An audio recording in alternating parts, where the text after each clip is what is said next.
Salut les parents. C'est encore moi aussi. Je suis, tu es nouveau, tu es nouvelle. Tu peux t'abonner sur ma chaîne YouTube ou sur ma page Facebook. Ok. Euh, Aujourd'hui, je vais vous présenter une petite vidéo euh, de cyberterrorisme. Franchement, il est dans la vérité. Vous voyez, la vérité, tôt ou tard, même si quelqu'un me ment là, même si quelqu'un fait du bien, même si tu lui dis non qu'il fait du mal là, tôt ou tard, la vérité va sortir. Voici un gars de Souris qui est en train de cracher la vérité sur les 49 personnes qui sont bloquées au Mali. Et j'aimerais passer un message aussi à l'aide parce que à vie de recherche, je cherche une personne, une dame. Il y a quelqu'un qui m'a contacté qui dit il a la recherche d'une dame. Je sais que la dame, elle a déjà eu les petits-enfants. Si elle est encore à vie, elle a déjà eu les petits-enfants et puis elle est mariée. Voilà, je sais qu'elle est mariée. Elle s'appelle Wana Juliette Dorothée. Voilà, il m'a laissé un message. C'est avis de recherche, voilà, parce qu'ils ont fréquenté ensemble. Ils ont fait CM2 ensemble. Donc, j'ai relu le message. Il dit, elle s'appelle Wana Juliette Dorothée. On a fréquenté ensemble le CM2 à l'école Mosquée en 1976, en 1977 plutôt, en 1977. Wana Juliette Dorothée. Voilà, Wana Juliette Dorothée. Donc, si vraiment, si c'est son enfant, tu regardes la vidéo, soit si c'est quelqu'un d'autre qui connaît cette dame, tu regardes la vidéo, franchement, on a besoin de cette dame. Parce qu'elle a rendu un service à un monsieur, un tonton, un monsieur. Vraiment, ce monsieur-là, le geste qu'elle a fait, ça l'a vraiment marqué. Donc, il recherche la dame pour lui remercier. Elle s'appelle Wana Juliette Dorothée. Ils ont fait CM2 en 1977 à l'école des mosquées. Voilà. Donc, après l'école des mosquées, 1978 et 1980, elle a fréquenté au couvent. Il dit la dame a fréquenté au couvent ou foyer des jeunes filles à Odiéné. Donc là-bas, si vraiment quelqu'un, une femme se rappelle de ça, maintenant je ne sais pas si c'est son tuteur ou soit si c'est son oncle qui était colonel Koudou. Son oncle ou soit son tuteur s'appelait colonel Koudou en ce temps où elle dormait. Je ne sais pas si c'est son oncle ou si c'est son tuteur, il s'appelait Koudou. Il était colonel dans la gendarmerie au Diené. Dans les quartiers où les gars vivaient, c'était résidentiel. Voilà, résidentiel. Donc, si quelqu'un, quartier résidentiel, si quelqu'un vraiment se rappelle de cette dame ou de cette personne, s'il vous plaît, vous pouvez contacter. Je vais laisser mon numéro WhatsApp, vous pouvez me contacter. Et on va rentrer en contact avec la personne. Franchement, je sais que la femme est mariée. Elle a des enfants, elle a déjà eu des petits-enfants.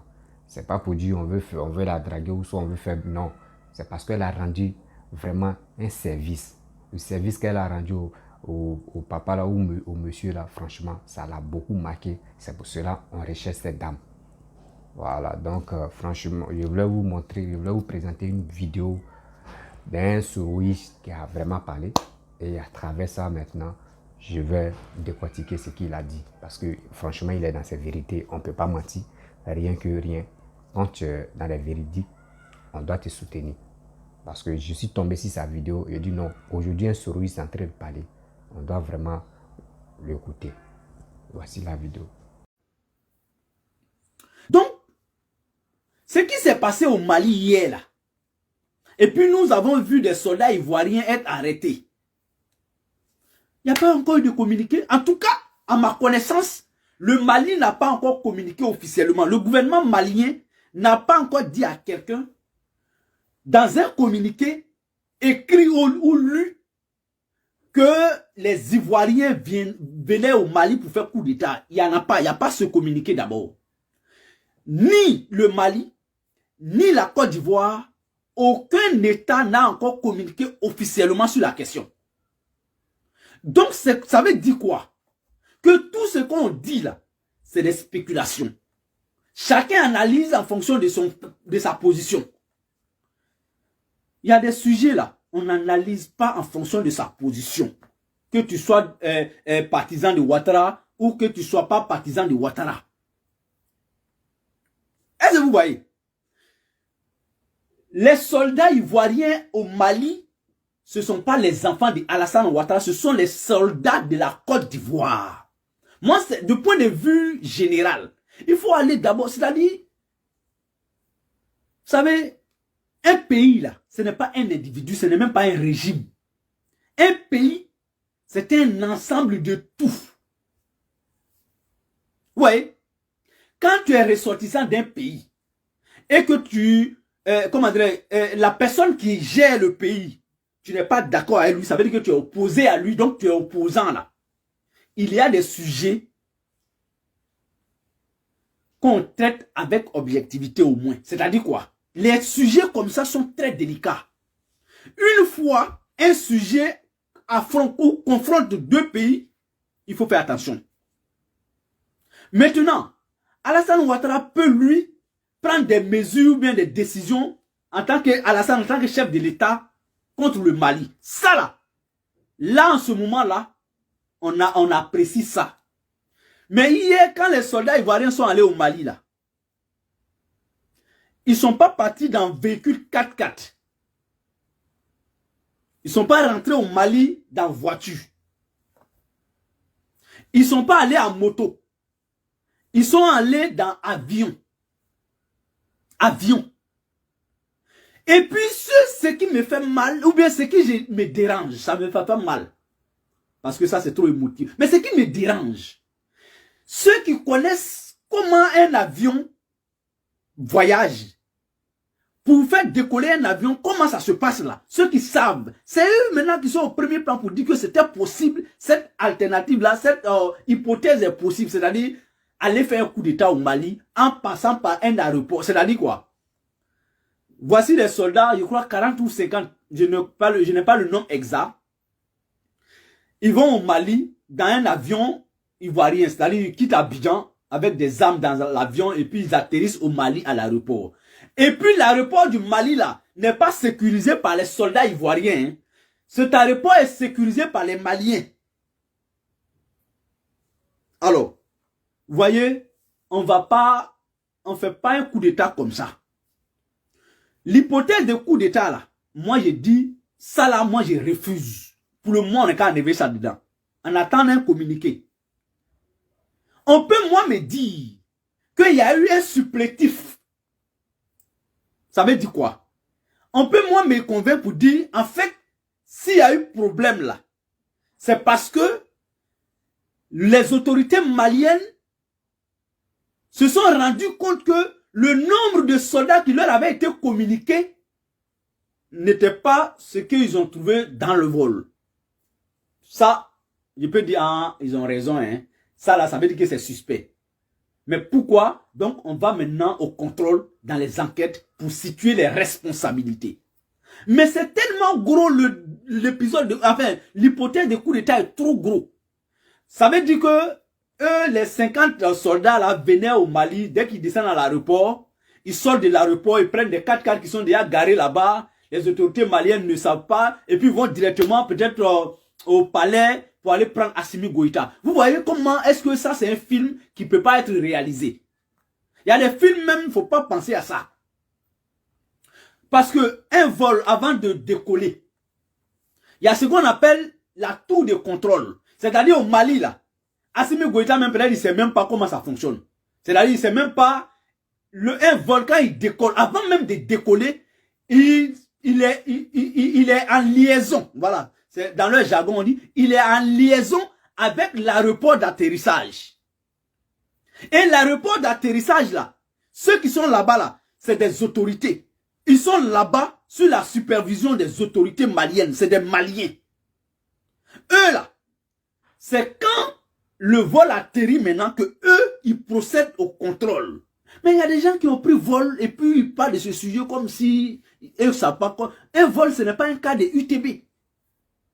Ou le cas de UTB, il peut faire surcharge, il peut, voilà, on peut mettre n'importe qui dedans, on peut mettre n'importe quoi dedans, et puis, paf, Abidjan, il est à Boaké. Non, c'est pas ça un vol. Un vol, il y a toute une procédure. Un vol, avant son décollage, il y a des normes à remplir, il y a des conditionnalités. Avant son atterrissage, c'est la même chose. Et quand ça atterrit là, il s'est soumis aussi à un contrôle bien serré. Et donc, moi, ce que je vais dire aux Ivoiriens, aux Maliens, j'ai vu l'intervention d'un jeune Malien qui m'a apaisé un peu. Ce Malien-là a dit que, franchement, ce n'est pas ça lui son combat. Ils n'ont qu'à dire la vérité. Ça là, ça peut pas être un coup d'État. J'ai oublié son nom, quelque chose de Paris là. C'est un Malien. Donc j'ai aimé son intervention. Il est lucide. Parce que c'est à partir d'un communiqué officiel que franchement, on peut analyser certaines situations comme celle-là. Tant qu'il n'y a pas encore bref, la famille, vous-même vous avez écouté ce qu'un Seroïs a dit. C'est la vérité. Vous-même vous avez vu. Mais les gars sont agités, ses collègues sont agités pour dire non, c'est Alassane qui a envoyé les 49 mercenaires pour faire coup d'État. Vous-même, vous avez vu. Entre vous-même, il y a des gens qui ont dit la vérité. Pour dire, ça là, quand on parle d'une nation, on parle d'un pays. On ne dit pas que non, oui, c'est parce qu'il ne soutient pas lui là. C'est pour cela que oui, les militaires sont allés là-bas, donc je ne les supporte pas. Je dois les dénigrer. Non, ce sont tes frères. Je ne sais pas d'autres ils sont en Europe là, les têtes là, les cerveaux là. Je ne sais pas où c'est parti quoi. Je ne sais pas où c'est parti. Si ça vous disait que même quand les Maliens ont dit la France n'a qu'à quitter, les militaires français n'ont qu'à partir. Marine Le Pen a dit quoi? Elle était opposante, mais elle est venue parler pour dire non que oui, c'est pas normal que eux ils ont perdu des soldats au Mali là-bas. Elle est venue se plaindre. Mais c'est ça, on dit la Côte d'Ivoire, on doit faire la même chose. Mais vous, c'est pas ça. Mon frère, toi, Seroïs, toi, oui, franchement, je ne maîtrise pas bien ton nom, mais toi, au moins, tu as bien réfléchi, tu as bien réagi. C'est comme ça. C'est comme ça, on dit oui, quelqu'un qui défend son pays. Les gars même ne cherchent même pas où aller ses formations. Lui, il vient en même temps. Boum. Malien peut l'appeler. Oui, voyez ça. En même temps, lui aussi, il vient. Oh, il y a un papo, venez. Il y a un papo, il y a un son ici, venez. Boum. Il parle seulement. Vous parlez là même, vous ne savez pas de quoi vous parlez. Vous ne savez même pas. Parce qu'il faut parler pour avoir des vues. Parce que Facebook est monétisé pour avoir des vues, pour avoir de l'argent. Vous lancez quelle communication même qui peut aider les gens à comprendre. Il n'y a rien. Tout ce que vous envoyez là, c'est uniquement, c'est archi faux. Il n'y a même pas vrai. On ne peut même pas trier, mais c'est comme quelqu'un qui a été dansé dans la boue. Tôt ou tard, tu vas te salir. C'est comme ça. Vous parlez jusqu'à... On ne sait même pas où vous partez. Au début, vous avez insulté Assimi Goïta. Sous le départ, à Franklin Nyamsi ou Franklin Nyamclé. Aujourd'hui, c'est vous êtes d'accord avec Assimi Goïta. Mais les Maliens n'ont qu'à se poser des questions. Mais qu'est-ce qui se passe? Mais eux, c'est pas ça. Parce que les gars parlent toujours en barbara. Donc, si les gens traduisent pour eux en français, là, ils sont contents. Non, c'est pas comme ça. On n'a qu'à se ressaisir quand même. Je ne veux pas mettre les deux pays en guerre. Je ne cherche même pas la guerre, mais quand même, on doit trouver une solution parce que les Maliens sont focalisés sur la Côte d'Ivoire. Et puis les djihadistes sont frappés matin, midi, soir. Ils sont là les frapper. Enlevez votre idée, libérez les 49 personnes. Vous-même, vous allez vous mobiliser pour attaquer, surtout pour attaquer les djihadistes ou les Boko Haram. Vous allez voir qu'il n'y aura plus des attaques bêtes qui se passent dans vos pays. Mais vous, c'est pas ça. Je ne sais pas là-bas, là, si vous faites vos coups là-bas pour que au moins ça vous puissiez faire vos efforts pour venir enlever Alassane. Nous, on a voté Alassane. Les Ivoiriens ont voté Alassane. Pour qu'Alassane devienne le président. Alassane est le président. Ce n'est pas vos fâchements ou vos bêtises. Ce n'est pas ça qui va nous motiver pour dire on va enlever Alassane. Ça n'existe pas, mon frère. Nous, on ne se mobilise pas pour dire non que oui, Assimi Goïta n'a pas quitté le pouvoir. Non. Mais vous faites les trucs là, réfléchissez quand même. Réfléchissez quand même. Vous pensez que les soroïstes qui vous soutiennent là, les gars vous ne soutiennent pas. Les gars allument le feu. Et ils veulent faire base arrière pour venir attaquer la Côte d'Ivoire. Mais tout ça là va tomber. Tôt ou tard, ce qu'on est en train de faire, si les réseaux sociaux, ce qu'on est en train de dire, n'importe comment, n'importe qui, tôt ou tard, quand tout ça là va se calmer, là, la vraie version va sortir. Pourquoi les souris sont agités comme ça? André, ils ont mis 100 choses sur leur dos. Ils sont agités comme ça. Tôt ou tard, ça va sortir. Mais quand ça va sortir, là, ça va sentir très mauvais. Arrêtez de faire ça. Pourquoi vous voulez mettre les deux pays en guerre? Ça vous donne quoi? Voici votre frère qui est venu parler. Il dit que ce n'est pas normal. Au moins, ça, quand tu veux prendre le vol, là, il y a des papiers à remplir. Tu descends même là, avant de quitter l'aéroport, là, il y a des papiers que tu vas remplir. C'est comme ça. Nous, on a voyagé, on connaît comment les gars font. L'homme, tu veux quitter là-bas, là. L'homme, tu veux quitter là-bas, là. À l'aéroport de Côte d'Ivoire, là, eux tous sont au courant qu'il y a un vol qui vient à Bamako là-bas. Mais je ne sais pas pourquoi, eux, les informations, que ceux qui sont en Europe, là, les infos que les gars donnent, je ne sais pas comment eux donnent pour eux, je ne sais pas si c'est par news eux donnent pour eux, je ne sais pas si c'est par papier eux donnent les informations, on ne comprend pas. Et puis les gars sont agités à les écouter, ils sont à tostiquer des gens, eux ils sont contents. Oui, oui, c'est que vous dites là, c'est la vérité. Quelle vérité? Vous-même, vous ne savez pas que vos frères, même les 1049 personnes, toi-même, tu dis non, tu supportes ce qui Assimi Goïta est en train de faire ou ce que le gouvernement malien est en train de faire. Toi-même, tu ne sais pas que, même si tu n'as pas de parents dans les 49 personnes, tu peux avoir un ami proche, tu connais une personne ou dans sa famille, il y a quelqu'un qui est militaire, qui est bloqué au Mali. Toi-même, tu ne sais pas. Mais tu dis non, ils sont venus faire coup d'état, oui. Mais le jour, bien sûr, on met le bras sur et puis maintenant, les gars meurent. Maintenant, après, un ami peut t'appeler. Ah, il y a mon frère, il avait attrapé au Mali là-bas, il est mort. Tu as dit, ah, Yako, c'est là, maintenant, tu as dit regret. Mais il y a trop tard. Pourquoi vous faites ça? Vous voulez la guerre pour être heureux, pour gagner quoi dedans? Les Maliens aussi, il est temps de vous ressaisir. Vous êtes focalisé sur le monsieur là. Et ils sont là, il y a les djihadistes qui rentrent dans vos villages ou dans vos communes là-bas ou dans vos trucs là pour venir attaquer, pour tuer des pauvres innocents. Arrêtez de faire ça là. Asseyez-vous, vous allez réfléchir.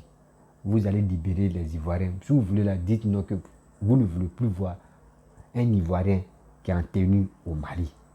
Après ça, vous libérez les Caraïbes et puis vous allez dire ça. Vous allez voir ceux qui sont en tenue même, eux tous vont quitter. La dernière fois, bien avant que vous vont attraper les 49 personnes là, 3 jours après, 3 jours avant, ils ont tué comment dire, 3 ou 4 militaires ivoiriens, non. Il y a eu des blessés. Mais nous, on a fait quoi? C'est parce qu'ils sont en la mission. Et ça, vous venez attraper les 49 personnes, mon frère. On fait comment? C'est parce qu'on ne veut pas deux pays voisins vont se chamailler. C'est des trucs qui ne sont pas bons. Tu vas te fâcher contre ton voisin, l'autre aussi, et puis maintenant vous regardez. Ça donne quoi? Rien. Donc, laissez à faire des produits. Papa Alassane est venu faire coup d'état contre Mali. Jamais. C'est pas ça. Enlevez ça dans vos têtes. Il est temps de régler vos problèmes entre djihadistes et les Boko Haram là. Vous pouvez les combattre. Surtout l'armée malienne, vous pouvez faire votre effort pour les tuer. Donc franchement, si vous ne voulez plus voir les Ivoiriens, l'armée ivoirienne au Mali là, il est temps de signer. D'abord, vous avez dit la France n'a qu'à partir là. Signez ça aussi. Nous les Ivoiriens, on ne va plus vous aider. Nous aussi, si on est dans un problème, on ne va plus vous appeler aussi. On peut appeler Burkina, on peut appeler Nigeria et Libéria, on peut appeler Ghana, on peut appeler la Guinée. C'est ça. Voilà. Là, on va signer accord là comme ça. C'est tout, c'est simple. Donc, pourquoi à quoi simple de se casser la tête pour dire j'aime pas lui là, oui, il veut. Non, non. Mali, Côte d'Ivoire, nous sommes même chose. C'est parce que vous êtes focalisé sur la Côte d'Ivoire que les gens seront frappés pour vous énerver. Vous ne savez même pas que dans votre pays là-bas, là, il y a des opposants mais qui n'aiment pas la tête de Assimi Goïta. Mais grâce à où 49 personnes sont venues là, c'est eux tu seras motivé, tout ça. Vous ne savez pas, eux peuvent être en bas et puis ils vont acheter les cybermercenaires maliens qui parlent sur les réseaux sociaux pour activer le feu. Et maintenant, ils vont commencer à frapper. Et ces cybermercenaires, quelqu'un qui allume sa caméra, il est venu parler, il est venu défendre Mali. Est-ce que vous pensez que non, en bas là, on le gère? Donc lui, on peut le gérer. Et puis il va venir faire Tarakou pour dire non, lui, il soutient Assimi Goïta, oui, c'est comme ça, comme ça. Oh, lui, il soutient quelqu'un d'autre. Et puis on vient attaquer le courant, mais il fait semblant, genre comme il soutient Assimi Goïta. Donc il est temps de faire très attention. Donc j'aimerais m'arrêter là. Seulement, je suis à la recherche d'une dame, une maman, une mémé. Elle s'appelle Wana Juliette Deroté. Elle a fréquenté au Dienné. Voilà. Elle a fréquenté au Dienné. En 1900, elle a fait CM2 avec un monsieur qu'elle a aidé. Je pense qu'elle a oublié. Mais le monsieur qu'elle a aidé, le monsieur n'a pas oublié le geste qu'elle a fait. Ça l'a vraiment marqué. Donc le monsieur a décidé, voilà, c'est un pépé aussi, il a décidé de chercher cette dame. Elle est bêtée. Je ne sais pas si c'est bêté de Gagnois, je ne sais pas si c'est bêté de Dalois, je ne sais pas si c'est bêté de Sayoua, je ne sais pas si c'est bêté de Guibérois, je ne sais pas si c'est bêté de Gozo, je ne sais pas. Voilà, je ne sais pas si c'est bêté de Guipiri, là, il y a plusieurs bêtés là. Voilà, donc elle est bêtée. Elle s'appelle Wana Juliette Deroté. Elle a fait CM2 avec ce monsieur. Ce monsieur s'appelle Alassane. Monsieur Alassane, tout son nom il ne peut pas dire, mais seulement si elle se rappelle bien, ce monsieur s'appelle monsieur Alassane. Il a eu un problème. Il était malade et c'est toi seul tu allais lui rendre visite. Et tu lui as donné des fruits, tu lui as donné à manger. Donc ce geste-là l'a beaucoup marqué. Si c'est vraiment toi, tu peux te rappeler. Puis vous avez dit des trucs encore. Donc il m'a expliqué, mais si c'est vraiment toi, tu as vu ma vidéo et tu t'es rappelé de lui, tu rentres en contact avec moi et moi, je vais lui donner ton numéro. Vous allez causer. Maintenant, il va te poser des questions. Si c'est vraiment toi, tu vas répondre à ça. Elle s'appelle Wana. Cette mémé-là, elle s'appelle Wana Juliette Deroté. Elle est bêtée. Elle a fréquenté à Odiéné. Elle a fait CM2 en 1977. Et après, après l'école de mosquée, en 1978, je vais lire le message qu'il a mis. En 1978 et 1980, elle a fréquenté au couvent. Si la dame là, même si vous connaissez le nom qui s'appelle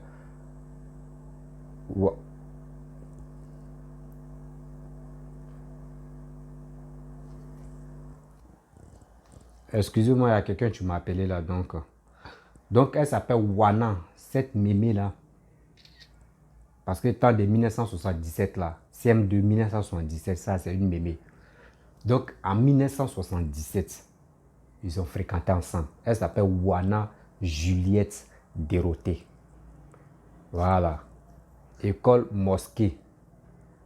Maintenant après ça, ils sont revus en 1978 et 1980. Donc cette dame là, nous sommes à la recherche de cette dame. S'il vous plaît, si vous connaissez le nom ou le nom que je vais citer, nom comme prénom, Wana Juliette Deroté, vous pouvez rentrer en contact avec moi. Et cette dame-là, franchement, elle a fait un geste qui est vraiment remarquable. Franchement, la personne a besoin d'elle. Pas pour dire faire non.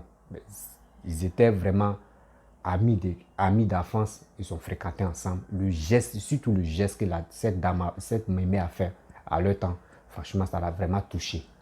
S'il vous plaît, je vous demande pardon. Grâce à vous, on peut retrouver cette dame-là. Voilà, grâce à vous, on peut retrouver cette dame. Et la personne qui retrouve cette dame aussi, je mets 50 € en jeu, 32 000. Voilà, je mets 32 000 en jeu. Je paye les frais. Si cette dame-là, vous avez retrouvé cette dame et vous rentrez en contact avec moi, je cause avec cette dame et on lui pose des questions si c'est vraiment réellement elle. Si elle se reconnaît dedans, franchement, nous, on va te donner les 30 000, les 50 euros. Voilà, donc merci beaucoup à vous de m'avoir écouté et je vous laisse à bientôt. Ciao, ciao.